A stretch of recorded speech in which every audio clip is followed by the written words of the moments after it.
What's up, guys? It's Matt. On today's edition of the TKW Podcast, I chat with Kyle Maggio about some potential lineup choices that the Knicks can use this season. We talk about what they can do at guard, what they'll try out to start the season, and where we think the lineups will go as the season moves along as they potentially make some roster changes. We also talk about some other things like Kyrie Irving in the Knicks. We talk a little Kevin Durant. We talk about what we're going to expect from Kevin Knox and Mitchell Robinson this season, KP's injury, when he should come back, and a lot of other things. So we're excited for basketball to get going. This is our best way to get our thoughts out. So without further ado, let's go. That's one small step for man, one giant leap for mankind. Columbia, this is... This is Houston, AOS, over.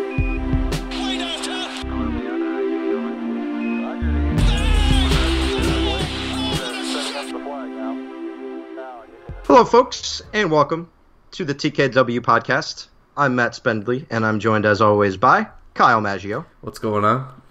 Nothing much, man. How's everything going?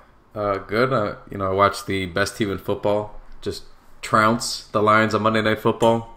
Oh, my God. Yeah, so, not a big deal or anything, but the Darnold era is officially upon us, so I'm pretty happy about it.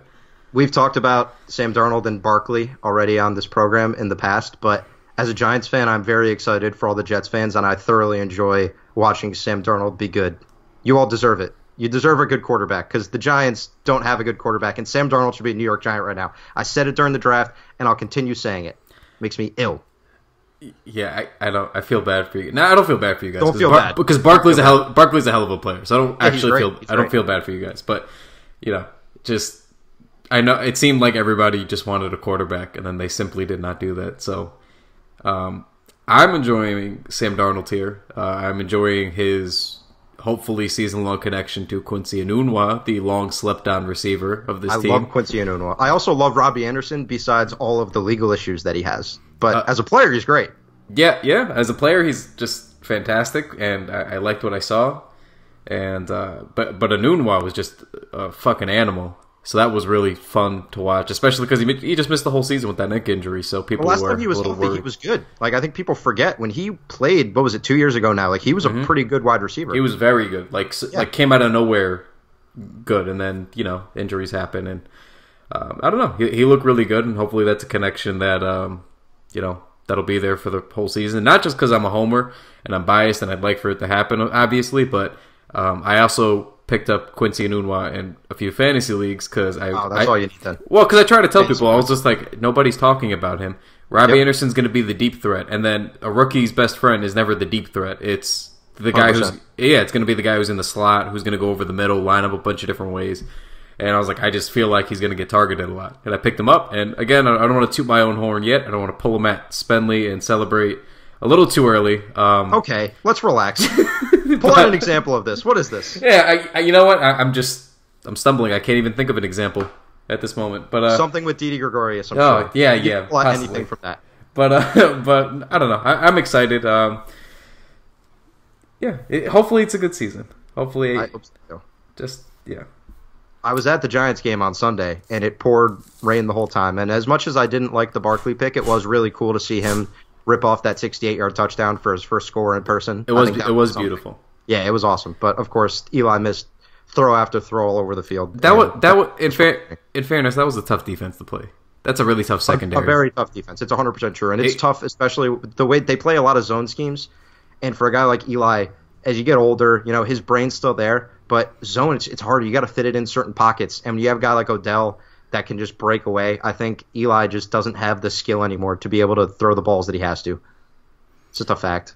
Yeah, I mean it stinks too because you kind of assume that he's not going to be able to make the throws, and then he does make them, but he'll overthrow them a little bit, and then that's even more. Still sees it, but it just can't make it happen. Yeah, and then it's even more frustrating. Like, I'd rather you throw a duck. Like, remember when Peyton Manning just didn't have the arm strength anymore? And everything was just under. So you knew it was going to be under. You can game plan for it being under. You can try to work with him.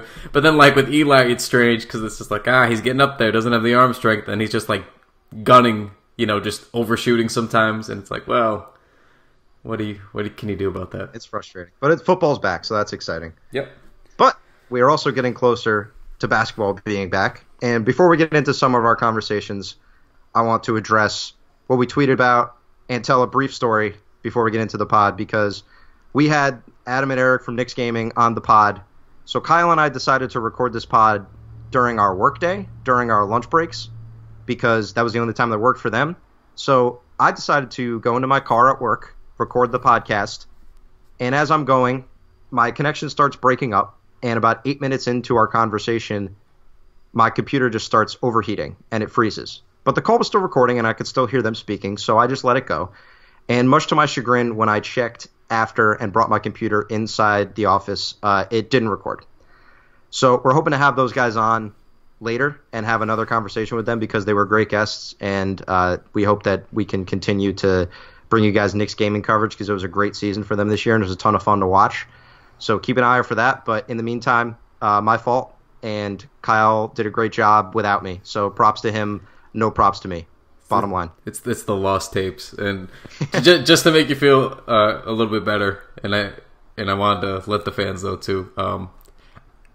It was just a rough experience for all of us. Luckily, I didn't have to worry about recording anything, but I had my phone kind of mounted right above the AC because it was scorching that day. So I'm sitting in a parked car in 90 some odd degree weather with my phone mounted over an air conditioner so it doesn't overheat. And because of that, and I didn't want to connect it to Bluetooth because I was already going to have shitty quality as it was. So I had my mouth as close as I could get it to my phone mic in the corner of the car. So like, you know where that corner vent is in the front? Yeah, that's where like my face was trying to record the entire pod. I wasn't just lounging and relaxing in my car. I was kind of hunched over trying to make sure that I can clean up whatever, feedback issues we could have had. And it was a debacle from start to finish from both of us. I wish somebody could have recorded that on camera and had would have been great. Had a split screen of both you and I struggling with our technology in a car on a sweltering day. But these things happen from time to time. So like Matt said, it was a great pod. It was a joy to talk to. We're going to try to get them back on because a lot of you guys were not just interested, but actually asked us to get those guys on the pod. So obviously we want to make that happen for you guys and make sure we come through on that. So we have a little bit of time left. Hopefully we can get them back on soon. But yeah, so that's about it. So what's going on in Knicks land, my friend? What's going on in Knicks land is a great question. Less than 2 weeks until training camp, which is awesome. But the big thing on Twitter today that we were kind of talking about, because there was a report today that Kyrie Irving is going to be the Knicks' first, second, third, and fourth options in free agency. So he's a guy they're going to target. We've talked about him before. We know that he's been a guy that the Knicks are going to be going after. This is not news. So it was just a reason for people to bring this up again. I'm going to let you have the floor because I know you are passionate about this Kyrie to the Knicks thing, and you basically say we shouldn't even hope for it to happen at all. So please tell us why. It already doesn't make sense just for him to leave the situation that he's in. Like he's already gonna, he's already making good money if he just rides that deal out. But the thing was, all of this started with the extension that he got offered, quote unquote. I don't know if it was officially, but there was rumors of him signing an extension potentially, and he turned it down. And everyone went, well, that means he's gonna sign with the Knicks, right? Which is just so false. It's just such short-sighted. It really like I understand everybody wants to be hopeful because and the Knicks have not turned this situation around yet, but they have done they've taken significant strides in turning it around, which we have covered. And basically everybody thought, well, that means he's going to sign with the Knicks, so there's a good chance he signs with the Knicks. If he were to sign with the Knicks, he would lose somewhat close to $80 million than if he just stayed with the Celtics. Now, you might say, well, he'd give them a hometown discount, but my thing is Boston is still preposterously close to where his family's located. That is a very short car ride for a professional athlete. Like, that's not a big, if had he been playing in Oklahoma City or something, I would have been like, maybe there's more credits to that, to playing in the Northeast. But he's already here in the Northeast. And Boston is also a great city that players enjoy being in, unlike places like Oklahoma City or San Antonio, where the players have to talk themselves into enjoying the city itself. You know Correct. what I mean? And they could enjoy Boston, or, like I said, he's a very short ride away from enjoying other northeastern towns. Like, if he wanted to go back to Manhattan, it's really not all that far. You know, like, it's really not crazy. And anyway, so on top of that, you know, he makes $80 million more. He's on a finals contending team.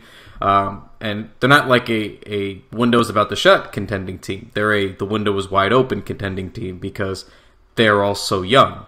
I mean, Horford's the oldest one, and he's a main cog, sure. But, you know, Hayward's in his prime. If he's fully healthy, we assume he will because he took the whole season off to rehab. Yep. Let's hope he's healthy. Yeah. Want to see him play. Kyrie, I don't think that surgery he got to finish his season last year was anything major. If I'm not mistaken, it was more so just to clean up what was going on in his knee. So it's not that he's not healthy or that he's at an injury risk. That's just a regular thing. Russell Westbrook seems to get his bones cleaned out every offseason at this point. So it just doesn't make sense for almost any reason. The only reason you'd believe that is if it's the old, well, he's from New York, so he wants to come to New York thing. And how many times does that pan out, guys? Now, not often. If things break really well for the Knicks and they can make a case, you know, KP plays, you know, a quarter of the season and he's fully healthy, he looks like himself. Knox is, and I hate to keep going back to like Tatum, but if he has like that instant impact of being really, really good, really instantly, and you know, there's no pressure on him kind of thing, like that same kind of vibe, you know, that would have to happen. Mitchell Robinson would probably have to be an NBA player and not an NBA/Westchester player. And a decent one. Like, a lot of things would have to break right. Frank would have to take a big step this year. And it's like, I don't think the window's there for that. I really don't. So, I really like Kyrie. I've been a Kyrie fan for a very long time. It hurts me to my core that he's on the Boston Celtics, but it's just not going to happen. I just don't see it happening. If it happens, of course it'll be Crow. As I often say on this pod, I would love to be wrong, but I just don't see it. And if he's not going to come, that means Jimmy Butler isn't going to come, which means we're back to Kevin Durant. So I feel like, and I said this in our Slack chat earlier, I feel like maybe that's the most realistic one for narrative reasons, for his legacy, his career legacy reasons. But the Kyrie thing just befuddles me. I don't see how people can logically talk themselves into it. And we poke fun at it. We all have fun with it, saying like, oh, you know, he's going to be a Knick in a year, but it's just not going to happen. Well, counterpoint. Here's the way that I think it could, and you let me know if you think this is possible. What if Kyrie plays 10 games this year, season ends because of another knee injury? Maybe the Celtics get worried about paying him. What about that scenario? Do you think there's any shot then that the Celtics say, we got a lot of guys we like. Do we want to give Kyrie Irving this big contract when we're worried about his long-term health? The only reason I say yeah is because I feel like they already did that little elusive move with Isaiah Thomas, and I feel like they bought themselves a little bit of time to, I guess, figure out the point guard situation with Kyrie, to make sure he's healthy, to make sure they can pay him. So I think they fully intend to pay him. Maybe they try to pay him a little bit less, but I think they fully intend to pay him. I feel like it would have to be a doomsday scenario where it's not. It'd have to be like he tears his ACL or something. Yeah, like an Amari type thing where they wouldn't even insure his contract, which wouldn't happen because it's not as bad as Amari. But right. I agree with you. I don't think there's a scenario where Kyrie plays this season with the Celtics, is fully healthy. Let's say they go to the finals and they lose to the Warriors. I just don't see a scenario where that happens. Kyrie plays 70 games during the regular season and then goes to the finals and then leaves the Celtics. I don't think that's happening. And that seems to be the most likely scenario for the Celtics this season, is that they'll rampage through the Eastern Conference. Maybe they'll have some foes. If you look at Toronto, they might be there. You know, you look at a lot of people like Indiana. There's some other teams that could make a run, but the Celtics are just, I think, head and shoulders above the next team, and they're obviously the best team in the East, which makes them shoo-ins to go to the finals, which then means, are you buying that Kyrie's going to go to the finals, play with the Celtics, and then decide to leave for the decidedly worse New York Knicks? Don't see it happening. Yeah, I mean, I agree with that point in large. If I was going to nitpick you, if we had more time, I was going to say, well, are we sure that they're the best team in the East? If Kawhi is fully healthy and fully engaged? It's possible. It's possible. It's possible that Toronto's better. I don't think it would happen. If both teams are full health, I still think Boston's better. But I wouldn't be shocked if Toronto, with a fully healthy Kawhi, ends up beating them in a series. I could see that. Yeah, I agree that Boston's the better team and the best team in the East, but I just wanted to make the quick case. But the last thing on Kyrie real quick is the only retort that I've actually had on Twitter to me logically bringing the points up that like I just did here is I don't know, man. Kyrie's a weird dude.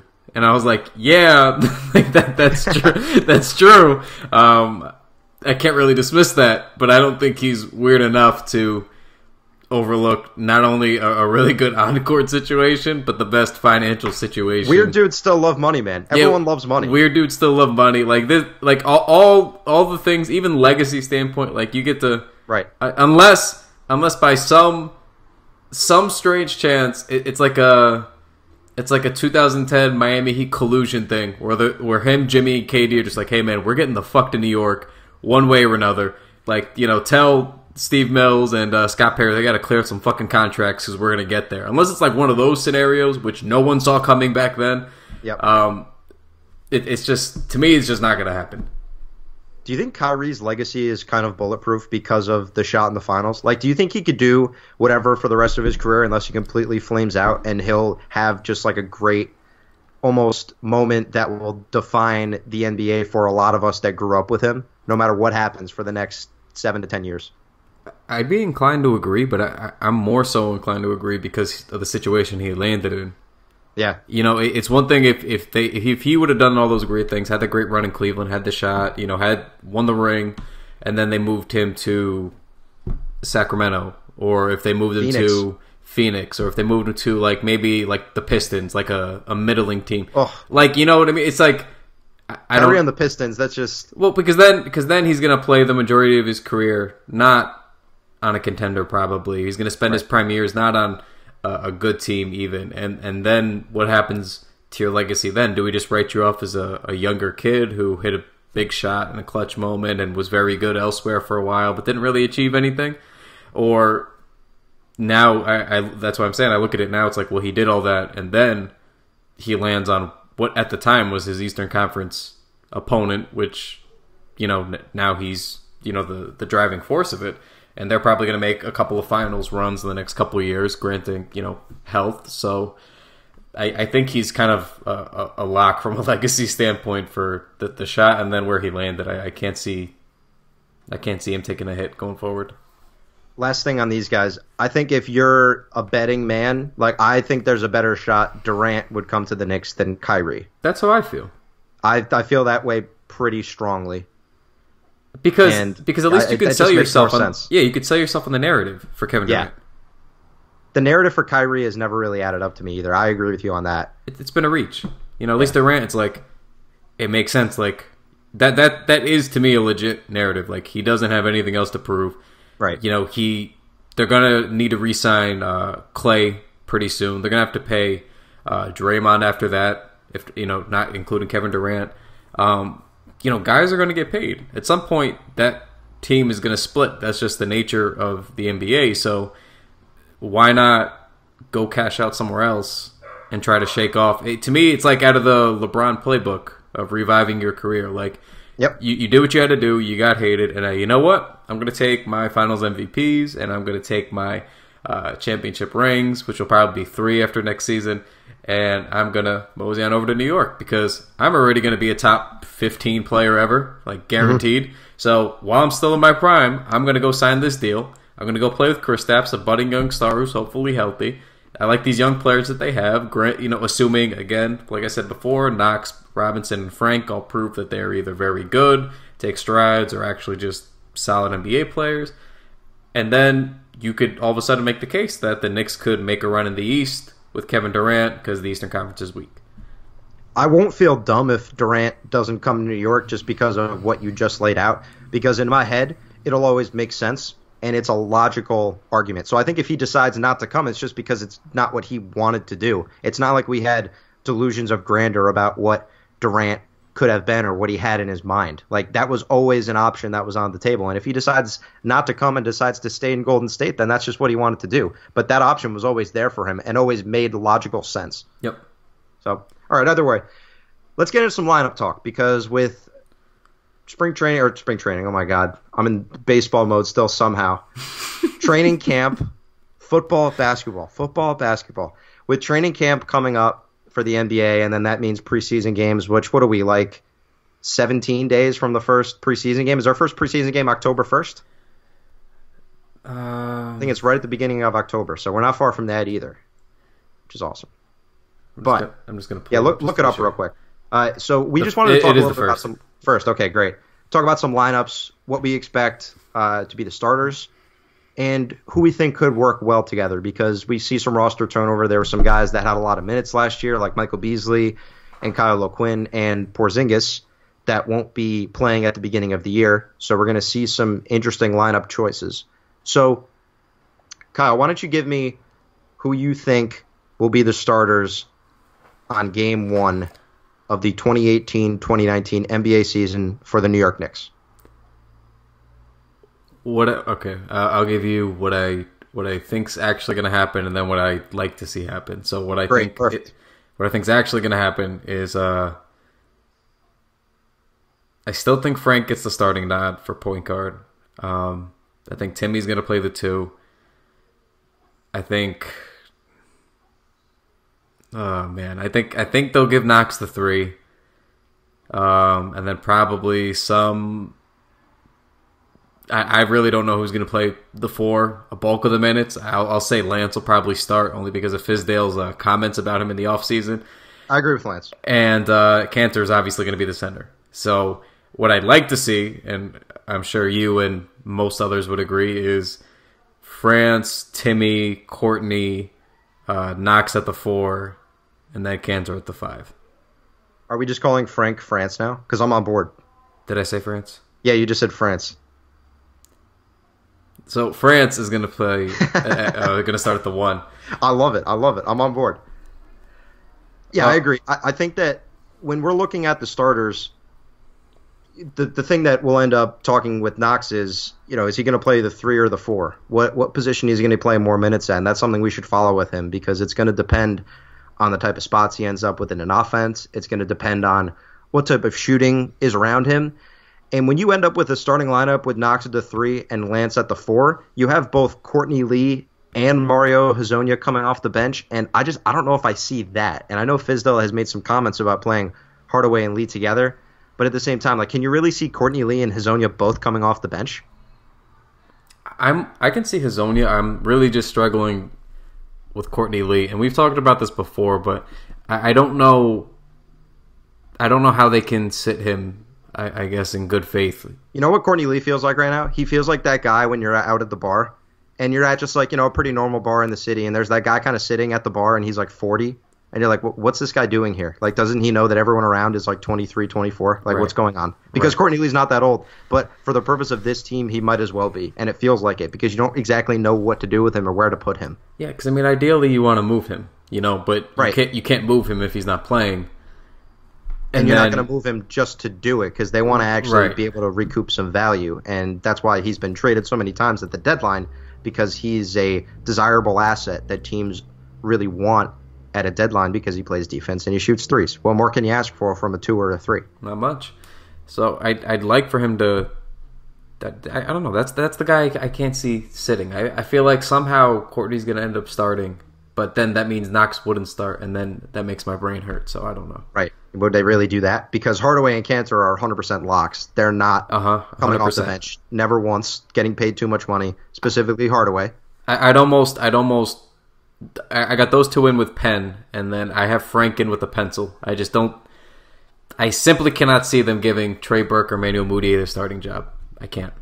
Burke seems more likely than Mudiay, but at the same time, Burke just seems so much more well-suited for a sixth-man role. It's so blatantly obvious that that's the type of role he should serve, despite his success at the end of the year last year. Yeah, me and Corbo talked about that on the pod last season when he was having his little explosion, and I got lambasted for it on Twitter, and I was like, guys, look. I understand it's exciting. I'd like to be wrong too, but he's still averaging 11 or 12 points. Right. In big minutes, a lot of usage. He's got the ball in his hands a lot. And he's still giving you 12 points, and it's only on mid-range. So I'm like, guys, let's just scale it back a little bit. I really want him to do well, but he's going to do it as a sixth man. And saying a guy should come off the bench doesn't mean he's a bad player. Look at guys like Jamal Crawford. Look at Lou Williams last year. Right. Doesn't mean these guys are bad players, and I'm not comparing Burke to those players. But at the same time, you need to put players in the role in which they're best suited. So Trey Burke, to me, is the kind of guy you want out there to give a shot of adrenaline to the offense, shot in the arm, get some offense going, give this guy the ball, let him control a little bit, let him run some pick and roll, let him work in the mid-range, which is going to regress this year, so prepare for that because he's not going to be able to shoot the same percentage as he did if he continues to take those mid-range shots. Although he did take the lowest percentage of threes for his career last year in terms of his overall shot profile, which I'm thinking I want to see more Trey Burke. If he turns 5 to 10% of those mid-rangers into threes, that adds a lot to his game, and it gives another facet that really expands on what he can do and just ups his ceiling. Because if he's going all mid-range, it's going to be tough to replicate what he did last year. Yeah, and I agree. He's got to start shooting some threes, and I think that's the overall tone of the team because I know Cantor's been shooting a lot of threes this offseason. And we'll see if that sticks. Well, I was going to say, I'm not optimistic on that one. I'm not optimistic about it either, but I know that was a conversation he supposedly had with David Fizdale was about having to shoot threes. So I don't know that it's going to necessarily translate into games. I think that Fizdale sort of wants to have that in his back pocket in case, and I know we've talked at length about him making big men shoot. I'm not going to sit here and say that he's suddenly going to turn Cantor into one, but to me at least that seems viable, that he wants him to be able to take those shots. Whether or not they go in, I don't know, but we've seen bigs who are effective for at least spacing the floor out if they can't do anything else. Like Embiid is actually not an efficient three-point shooter at all. But he can not at all. I think he's less than 30%, if I'm not mistaken. I think it's like 29. It's right around. It's like 29% or something. It's right there. But he's not a good three-point shooter, but he takes them. So I think that's sort of what we'd ever see from Cantor. It'd be like really low percentage. Just the fact that he can shoot it occasionally. I don't see him suddenly turning around and taking like 4 or 5 attempts like Marc Gasol was, but right. Yeah. And he has a nice touch on his jumper. Like we see, he can pull out that jumper every once in a while, and he can splash it. He's done that in game action. And I think long term he'll probably add this to his game pretty easily. I just don't think it's going to happen in the one summer. That Fizdale's going to want him to start doing it. I think that's a little bit out of reach. I got a question for you. You ready? Okay. What do you think is the most three-point attempts Enes Kanter has ever taken in a single NBA season? Total attempts? So he's played in the NBA for, 6, 7, 8 years now. Total attempts for an entire season. It's no higher than 10. Like 10 is that I feel like that's too high. 45. He's taken 45 in a season? 45. So it was that weird, the 2014-15 Jazz team where they were kind of playing a bunch of big lineups because I think they were playing Al Jefferson and they still had Derek Favors and Kanter. Like, that's why they kind of pushed Kanter out. He took 41 threes in 49 games. And then when he went to OKC, he only took 4. But he was taking threes, and he shot it at 32%, which isn't bad. And then in 2016-17 with OKC, he took 38, but he was 5 for 38, which is 13%, which is just absolutely dreadful. So it's not like it's something that he's never had in his repertoire. Like, he's busted it out every once in a while. So it's not completely out of the realm of possibility that he can take 30 to 40 threes this year, which just adds another part to the Knicks offense that could just end up warping the defense just a little bit. Because if you have to respect him even an ounce, it adds a lot to a team. Right. So that's something to think about when you're thinking about lineups with Kanter, is if he takes 40 threes this year, how different does that look? And what percentage can he shoot it at? But that's one thing we'll see as it goes along. So another thing I want to talk about is Frank and just the point guards before we get into the wing guys. Because the biggest takeaway from last year is that Emmanuel Mudiay makes everyone on the court worse when he's on the court. No matter what he does, no matter if he has a nice start to a game, his entire career has bore this out. When he plays, his team is worse. And the lineups with Mudiay and Ntilikina were absolutely bottom of the barrel awful last year. So those two shouldn't share the court. But Trey Burke and Ntilikina can definitely share the court. Those lineups were much better, and when you're looking at Burke, Ntilikina, Hardaway, Michael Beasley, and Enes Kanter, that was one of their better lineups last year that got a bit of an extended run at the end of the season. And you can see why a lineup like that works, because you have a dynamic scorer last year in Burke, you have a shooter in Hardaway, Beasley was another dynamic scorer, and then Kanter within the post, and he's able to do his thing inside. You need some more shooting in the long term, and that's why a lineup like that could never sustain over a long period of time. But my takeaway from something like that is Ntilikina can offer a lot, whether he's playing the 1 or the 2. And one stat, I was just looking around on Cleaning the Glass and just looking at him being the lead guard versus being an off guard of sorts. He was per 100 possessions, negative 5.3 on about 1,200 possessions last year. So net rating of about negative 5 with another guard on the court. And he was negative 2 with just under 2,000 as the leading guard. So he was better, of course, in limited minutes, but he did play almost, if not every game last year. So we're looking at a small sample size in the grand scheme, but also a full season. So for his whole career, this might end up being a small thing that doesn't last. But at the same time, we see that he can lead a lineup as the lead guard to something that can be passable if you surround him with the right type of players. Right. Well, wasn't there, I think it was end of November or it was like the second week of December when it was one of us pulled something up for him and Kristaps's. Oh yeah, we were talking about that a lot because they had the best but it was two-man lineup rating of the entire team, like of any two-man lineup. It was astronomical, is what I remember. Like it was really good. It was gross. Like I remember, like the O rating was it was like 140, and then like defense was like 90. It was like a difference of 40 or 50. It was like something stupid. And then we all laughed because we're like, that how is that? That doesn't make any kind of sense.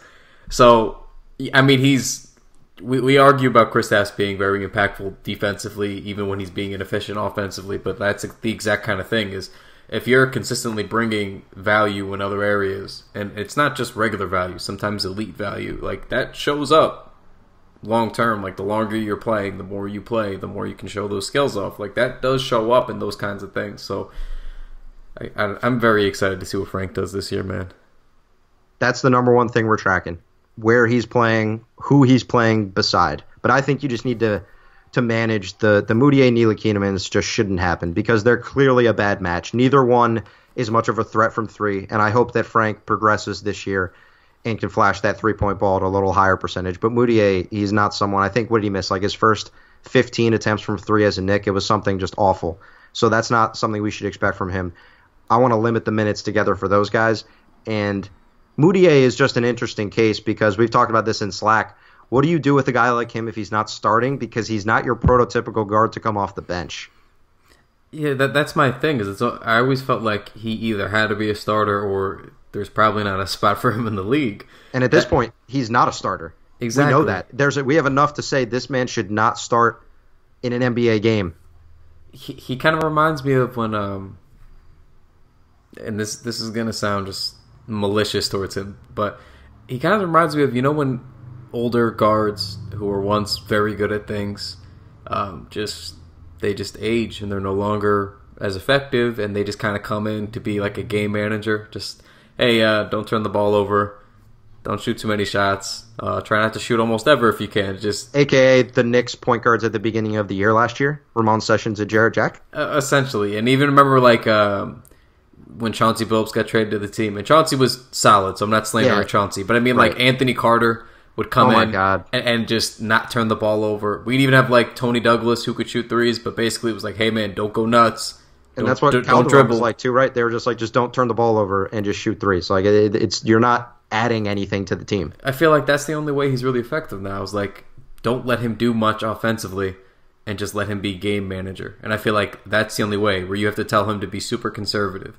And that's not his game. Like, what's he doing? It's not as good as serving that role. Like, he's doing nothing. Because the only thing that is really good, he can get to the rim. He gets to the rim a lot, and then he just falls down, or he shies away from the contact. He kind of goes like, if you go to the right side of the rim, you should be aggressive, try to launch up with your left leg to get towards the rim. He's like shooting off with his right leg, kind of staggering out away from the rim. It's like these little bad habits. He just has all the bad habits, is what I feel like, and it's just. It takes what could be such an effective basketball player and just makes him not. It's very sad. Those habits are hard to break, too. You see this with young guards. You see it. You know who's going to develop a lot of bad habits in another sport? Josh Allen for the Bills. Because you surround these guys.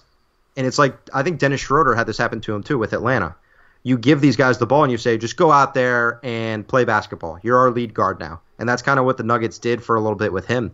and you just develop these bad habits. You get into these bad scenarios where you're doing things that the coaches have told you not to, and you're not thinking about it, and it's hard to break the mold. Once you've found yourself in a certain scenario, and if you're ever asked to do something different, it's incredibly difficult to end up in a different place mentally.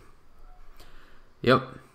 Yeah, so hopefully, I don't know. Hopefully Fizdale can figure something out with this bunch. We have two reclamation projects and one just project.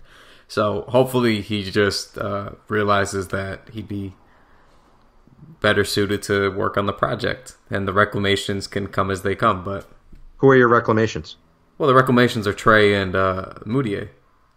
And who's the? Wait, you said two reclamation projects, and then just one project, and then Frank is the project. Oh, okay, I see what you're saying. Okay. He's still, he hasn't flamed out yet.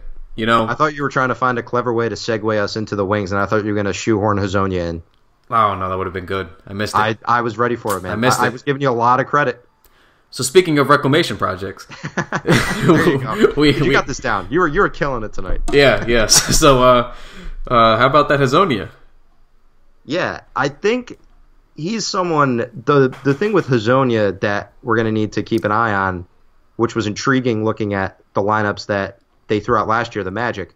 Hazonia played 51% of his minutes last year at the 4. It's just preposterous to me. Right, which I was shocked at when I looked this up, but it's because he played, I think his most popular lineup that he played with was with Jonathan Simmons, and Wesley Awundu. Like, you're seeing these guys that could also be classified as a 4 if you're really going to split hairs. So that's where they assigned him. But either way, when you're looking at the other wing options for the Knicks, they're in a similar mold. Like, to me, Hardaway can play the 2 or the 3. And when you have a Kevin Knox, he can defend a lot of different positions just in terms of his size. He's going to struggle defensively to start the year because it's not something he did especially well at Kentucky. But we've also seen some Kentucky guys come into the NBA and show a varying level, both good and bad, because we saw Cat in college be somewhat of a dominant defender, and then when he came to the NBA, he hasn't been quite as good.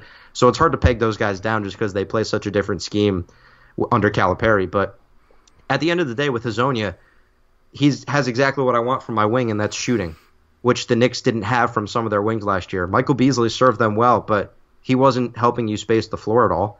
And when you have Courtney Lee, Hardaway, Kevin Knox can shoot threes, Hazonia can shoot threes, these are the guys I want playing the wing for me, and I don't care, depending on who the other team is throwing out there. If that's your 2, 3, 4, you got those 4 or 5 guys that you're going to be able to throw out there at the wing.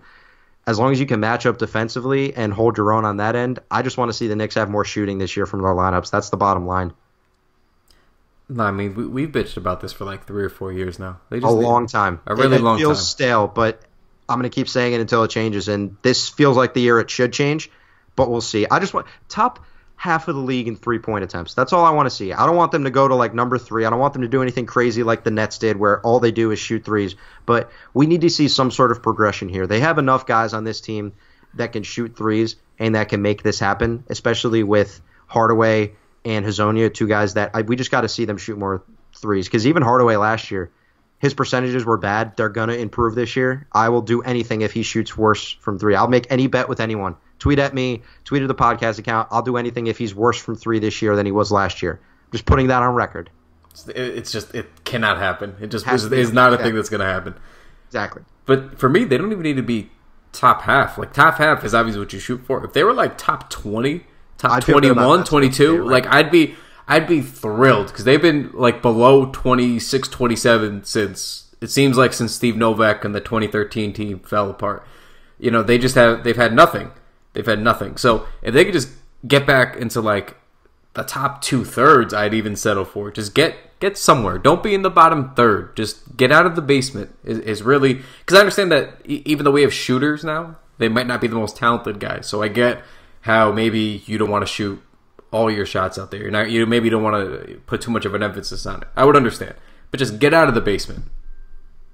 Anything. Like you said, just make some progress. Show us something. Which we've seen Fizdale do that with the Grizzlies. When he was in Memphis, he took the Grizzlies from bottom of the league to league average in 3-point attempts. That's what we want to see from the Knicks. Yeah, coaches have a funny way of being successful elsewhere and then coming to New York and saying things they're going to do, and then those things don't always happen. It's funny how that works. Yeah, so I don't want to, and I'm on record numerous times. Fizdale was one of the guys I pined for from the beginning of the search. We got him, and I was pretty thrilled about it. I'm a big Fizdale fan, and I believe in him. And I think I'm not going to sit here and be, bona fide. This is the time he's going to, right the ship, be the stable coaching head coach that they need. But I believe in him more than I believed in just most of the last coaches. The last time I really liked the coach was probably Mike Woodson and D'Antoni, and neither one of those were able to really get it together. At least D'Antoni had a system. The players just stunk up until he got canned, but it is what it is. It's kind of wild. D'Antoni's going to make the Hall of Fame because of his two teams that ended up being outside of the Knicks. With the Suns and the Rockets, if the Rockets can continue this run, but he still had a successful run with them, and with the Knicks, it's just funny how that's happened. We've seen it happen with so many guys. Lenny Wilkins, NBA title head coach. We did our whole head coach rankings, which was a brutal exercise. But Larry Brown, all these guys that they've had in the past that have come to New York and just done terribly. But in defense of the Knicks, and we've said this all summer, and I'm going to continue saying this until I see something change, you feel like they have a direction and they're on the same page. And that can't be said of the hirings in the past. It felt like they were hiring these guys for the name, not because of what they thought they could actually do in New York. No, for the first time in a long time, and maybe we're just drinking the Kool-Aid, but it does look like all signs are pointing to it being exactly what you described. Everybody being on the same page. Whether or not the results end up being what we hope for, that's a different story. But if you're at least being patient and working towards something, then, that's all we can really ask for. And, speaking of that, like we were talking about Hazonia, we have the other wings with Knox and Courtney Lee. So, I don't know. Gun to your head, do you see Courtney Lee or Kevin Knox starting at the 3? Well, I think the most likely lineup, or the one I'd like to see, I should say, is Ntilikina, Hardaway, Lee, Knox, Cantor. But I think they're starting Kevin Knox because I think they're committed to him, and I think they loved what they saw in Summer League. And barring anything drastic happening in Summer League, I'd be fairly shocked if he didn't start opening night. I would not be shocked if Courtney Lee didn't start opening night. I agree. I feel like they just have to ride out the Knox thing.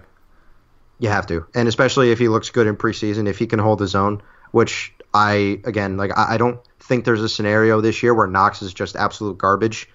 He could be efficient-wise, he could struggle, but I find it hard to believe after what we saw and watching plenty of his college tape, I find it hard to believe he'll just be bad this year. And it's something that you've said a lot, is we just don't want to see the rookies be awful. So even with Frank last year, his advanced stats are pretty poor. He struggled from the floor, but objectively, he was not awful last year. I don't think Knox could be awful. I don't see how that could be an option in our current reality. I don't think it's going to happen. My big thing with rookies for the past couple of years now, as you know, is just don't suck. So if you don't suck, then we'll be okay. We can manage. Right. It just can't be a horrific swing and miss. That's where I'm at. That's where the bar has been. But Knox, the only thing, again, you can't read too much into Summer League ever, but the only thing, as we discussed with some of those Summer League pods, is the one thing that you really do look for in Summer League is, does this player jump off the screen to you? Does this player look like he simply does not belong in the Summer League? And pretty much outside of the game against the Celtics, for the most part, Knox kind of looked that way. He was faster and stronger and a little bit more physically imposing than a lot of the guys he was playing against. He kind of got to where he wanted to get to, just took long-ass strides to get there. It's just, we saw a lot that, had him jump off the screen, and that, to me, is why I'm comfortable saying, he's not going to suck.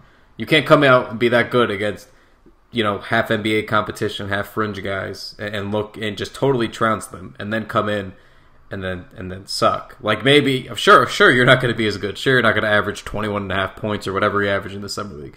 But right. He's not going to come out and then suddenly just throw up 7 points a game. That's not going to happen. Yeah. And he could shoot 39% from the floor this year. That's a distinct possibility. I think he'll struggle with efficiency because he wasn't overly efficient even in college, especially from three, although I'm bullish on his three-point shot, and I've said that before, but I want to make that clear. I think his three-point shot's going to translate. But just for the record, too, you know who there's like a good chance they could suck is Mitchell Robinson. So, like, don't be thinking that both of these guys are locks, because Robinson, for all of the things we saw in Summer League, he's the type of guy that could pretty easily come out this year and just not make an impact because he's so raw. So we got to keep that in mind, too. Correct. A lot of what he can do well, I think, can kind of... I want to be careful about how I say this. I don't want to say it could be chalked to it being the Summer League, but it's true, because athleticism translate well to the Summer League. That's why Knox looks so good, too. And he's able to exploit defenses that aren't tight at all and aren't going after rebounds. You're going to see NBA defenses that are good on these things, that are rotating well on pick and rolls, that are communicating, that are boxing out. That's not happening in Summer League. So that's why he was able to dominate. We could see him still do well this year.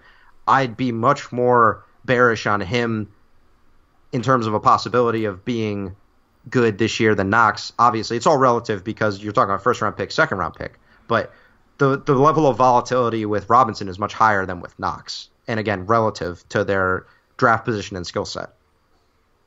Right. What I was concerned about, too, is I know he had a lot of blocks, and a lot of that is just he's tall and athletic, and he had the instincts to get it, but I do wonder how many of those can be attributed to sloppy Summer League play. A lot of them. That, you know what I mean? Like, there were some that are undeniably good, just objectively great plays that he made, like the one that we've pointed out on this pod a few times is when he was on the right side of the court in the half-court set on the right side, and he was up towards the top of the key, and they went to trap the ball handler. I forgot who was helping him defend, but it was him and somebody else. They trapped the ball handler perfect, but the ball handler got the ball out and kicked it way over to the left side of the court with the corner. Robinson turned around, had on a swivel, took 3 big-ass strides, and swatted the shit out of bounds.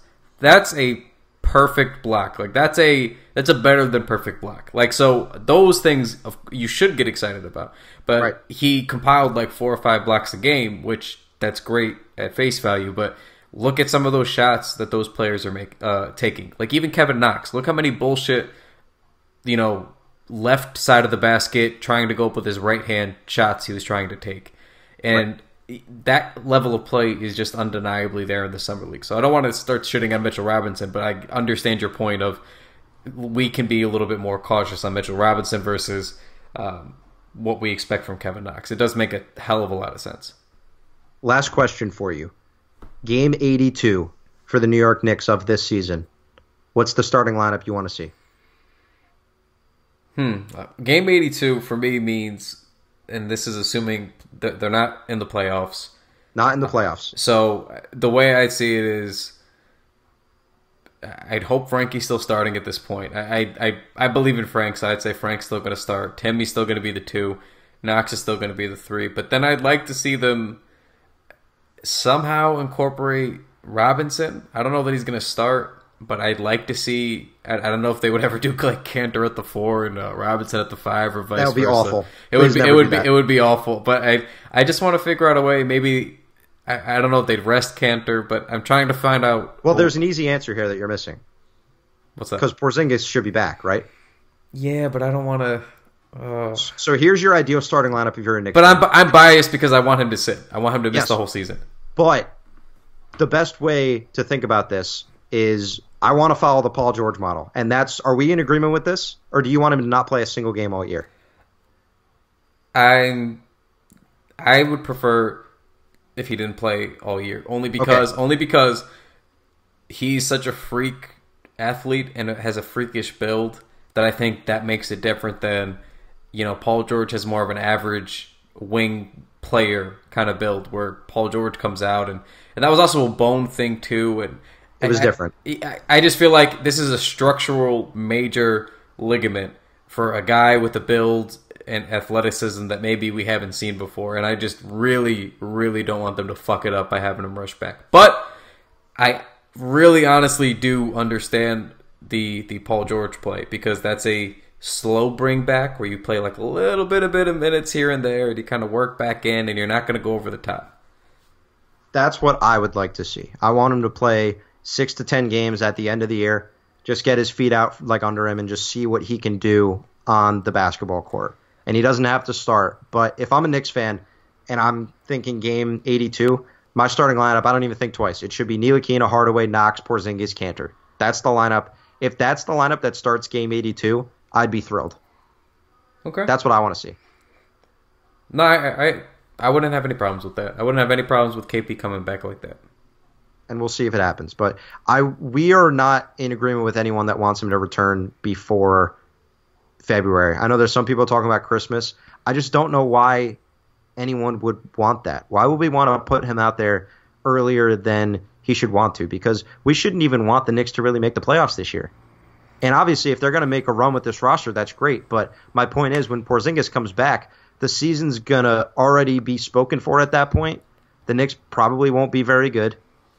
They won't be in the playoff run, all things considered, and putting all the roster in and considering who they're going to end up matching up with and all of those different things. They probably won't be in playoff contention. So unless you want to see Porzingis play for 3 months at the end of the season, which sure we all do, but we need to think long term here. Because if the Knicks have these hopes for these illustrious free agents, they need a healthy KP. And let's say he comes back in December. Let's say he plays his first game December 25th and he doesn't look that good the rest of the year. Free agents are going to see that and they might get worried. If he comes back at the end of a season and plays 6 games and is still getting his feet under him, then free agents will say, oh, he's just still getting back into game shape. He's working it in. We know how good he is. So the Knicks need to be really careful with this. The more time they wait, the better. I'd rather him sit out the whole season than come back on Christmas. Short-sighted is the word, because yes, and I get it. It's the easy thrill. You know, it's the fruit that's closest to you, rather than running across the field to grab the other one. It's like, oh, this is right here. I can just take this, rather than walk all the way down and wait for it down the line. It just doesn't. It doesn't make sense on multiple levels to come back before February, in my opinion, but especially not by fucking Christmas. That's just, and I've seen it floating around, and that's kind of bothered me. And I don't understand why people even subscribe to that kind of a thing either, because on top of, you know, the reasons that I mentioned, just for the way his body is structured, just from the human standpoint of it, I mean, look at how KP's family handles all his affairs. Look at how involved his brothers are in being cautious and making sure that their client, their brother, is protected. So why would they agree to have him rush back to play when just because he's ahead of schedule? Just because they shouldn't. You know what I mean? Like, yeah. It would go against everything that the Porzingis family, as sports agents, as their, you know, as his brothers, they stand for. They've been overly cautious and overly protective. So why would that suddenly change now? That's the thing that gets me too. Why would they suddenly be like, yeah, no, fuck it, it's okay if he comes back by Christmas time? Yeah, that's totally okay. Do you guys need him now? He can play. Even though they were leveraging the contract negotiations too, none of it makes sense for them to be okay with. And he listens and he does what they say. There's I don't know. Nothing to me says that he's going to come back early. They would never let that happen anyway. February's like the earliest. Like you said, he plays a couple months at the end of the year. You know, maybe just really lightly, works his way back in. But it's preposterous to think he's going to come back in Christmas. And if he does, again, I'll eat a significant amount of crow. I don't see why that would happen and why we'd want that to happen. I'd be scared watching him play. Like, I'm just being honest. I'm looking at this guy, this 7'2", 7'3" guy coming back 10 months after an ACL surgery. I'm going to be watching him and just be worried the whole time. I'd just be scared out of my mind that something's going to happen because I think he should still be sitting. Yep. If I'm a Knicks fan, it's easy for me. If I'm painting my perfect scenario for this season, it's easy. Ntilikina shows development on the offensive end. We know how good he is defensively. Kevin Knox looks good offensively, shoots the 3-ball better than most people expect, can use that floater in the lane that he loves to his advantage. Those are the two guys I want to see. You'd love to see some more stuff from a Trey Burke, although I'm not incredibly high on him. You'd love to see Hardaway up his percentages and be more of an option that they can rely on at the 2 or potentially trade if they need to. Kanter's going to walk. You'll have some space to work with. Porzingis comes back a little bit at the end of the year. You see some stuff. That's all I want. And then they don't make the playoffs, and they end up getting another lottery pick to add to the treasure trove and continue to build up this roster to convince the free agents to come. It's easy for me in my mind. I don't want any sort of hot start to have us thinking playoffs. And if they ever make the playoffs, that's fine. But as a Knicks fan, we need to think long term. It's important for us at this stage to think long term and what's going to be best for this team over the next 2 years when they're going to need these free agents. Because guess what? You need those guys to win. The Knicks aren't going to win a title unless they hit immensely on this next lottery pick if they end up in the lottery with the roster as currently constructed. It won't happen. They'll need another guy. That's just how it goes. That's how the NBA is. You need those guys to come. It's really hard, even if Knox is incredible and comes out of the gates and is just remarkable right away. It's still going to take a while, even if Ntilikina has some development. You need the established stars in the NBA. They already have one, assuming he remains healthy, but you need another one. You need to add something else to this roster. It's still not going to be good enough if you keep it as currently constituted. I agree wholeheartedly. All right, so we got that to look forward to. Training camp under 2 weeks, which is exciting. Basketball is finally coming. We're ready. We're ready for our thirst to be quenched here. It's been too long without real basketball, so it was good to talk some actual hoops and get back into this Knicks roster. So, Kyle, any parting thoughts? No, I'm good. I think we covered it. All right, awesome. So, thanks for listening, guys. Tune in next week. Kyle, we'll talk to you later, man. Take it easy, guys. You do have to be rather careful to keep track of where your center of mass is.